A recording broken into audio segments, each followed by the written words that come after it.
right, is everybody set back there? I'm all set. I'm all set. I'm all set. How about the princess? I'm all set. I'm all set. Okay, here we go. Movie Magic with Tim Burton, the movie maestro.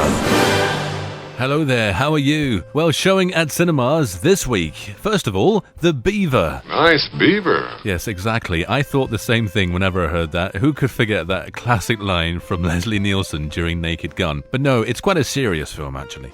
The Beaver is directed and also stars Jodie Foster alongside Mel Gibson. Now, here's what Jodie had to say whenever she talks about the film's story ringing true to reality. I think that there are many, many, many genuine examples in our culture over and over and over again where people do things, will don a different personality, will split themselves in order to cope with an unsurvivable situation. So Mel Gibson stars as a Walter Black, who was once a successful executive and is now going through an emotional journey to rediscover his family. But all of this is with the help of a beaver hand puppet. This is what Mel had to say about acting through the puppet as such. In a way, I mean, every time you go in there, you're sort of putting on something else.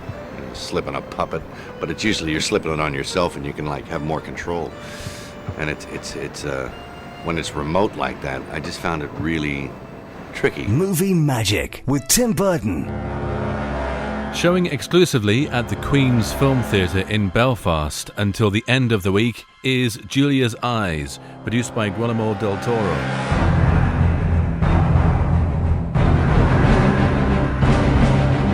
This subtitled Spanish horror stroke thriller is about a lady called Julia who suffers from a sight disease, right? Then she finds her twin sister Sarah, who has already actually gone blind as a result of the same disease, hanged in the basement of her house. Julia decides to investigate what she intuitively feels is a murder case, entering a rather sort of dark world that seems to hide a mysterious presence. Now, this presence is quite sort of jumpy, and you never really know if there's anything there or not, because we're seeing it through Julia's degenerative eyes. And as Julia begins to uncover the truth about her sister's death, her sight deteriorates even more until a series of complete unexplained deaths and disappearances cross her path. There's a couple of subplots in this which could probably have been shelved because they don't add much, but essentially the film as a whole is solid.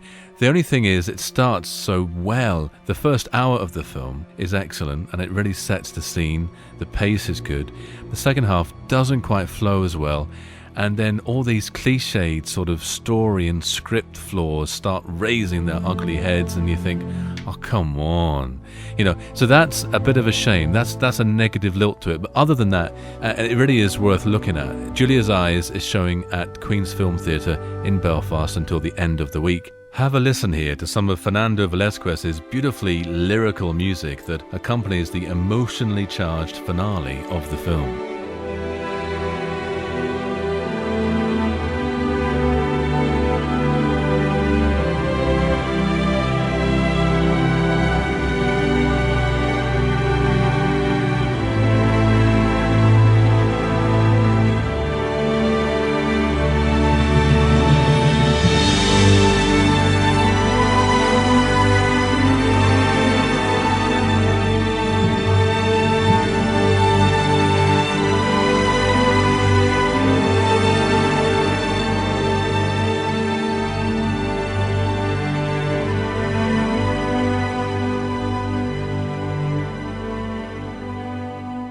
Tim Burton's DVD Roundup. This week, first of all, there's a back catalogue Blu-ray box set, courtesy of Warner Brothers. It's the Superman Anthology. This features 8 Blu-ray discs, the Christopher Reeve Superman movies from 1 to 4. It also features Superman Returns, you may recall from 2006, which isn't a bad movie. I think it gets a bit of a bad rap, but having said that, the problem with that film is there's too much CGI.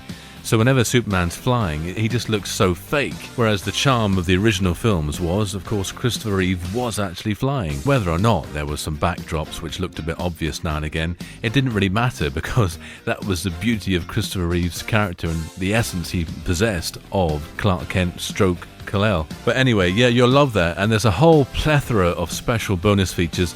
Most of them have been copied across from the actual box set released in 2006. It was a lovely tin box set, you remember? But there are a couple of added extras to this. If you're an audiophile like me, you'll appreciate that all of these films have been mixed in DTS HD for the first time, as well as Superman the movie, the first one, being released with the original stereo soundtrack. So there's none of the enhanced audio effects that were actually put in 2006. So definitely a box set to revel in if you're a Superman fan. And then last but not least, there's Inside Job. This is the film that cost over $20 trillion to make. That's the headline. But Inside Job, you may recall, won the Academy Award earlier this year as the best documentary feature. And it's not hard to see why. At the end of the day, it's shocking. It is shocking truth behind the global economic crisis of 2008. Well, not just crisis, complete meltdown, wasn't it? And this film, through extensive research and interviews with major financial insiders, politicians and journalists, traces the rise of this rogue industry and unveils the corrosive relationships which have, corrupted politics, regulation, and all sorts of inside departments. In this clip from the movie, director Craig Ferguson points out a very interesting fact that the Obama administration's initial promise to regulate the banks following this whole crisis actually completely failed. When the financial crisis struck just before the 2008 election, Barack Obama pointed to Wall Street greed and regulatory failures as examples of the need for change in America. A lack of oversight in Washington and on Wall Street is exactly what got us into this mess. After taking office, Obama spoke of the need to reform the financial industry. We want a systemic risk regulator, increased capital requirements. We need a consumer financial protection agency. We need to change Wall Street's culture. But in its first year, the Obama administration did not enact a single major financial reform. Addressing Obama and, quote, regulatory reform, my response, if it was one word, would be, ha. There's very little reform. How come? It's a Wall Street government. Tim Burton's DVD Roundup. That's it for this week. Coming next time, we'll be chatting with Jason Isaacs. I'm Tim Burton. I'll see you at the movies. Movie Magic with Tim Burton, the movie maestro.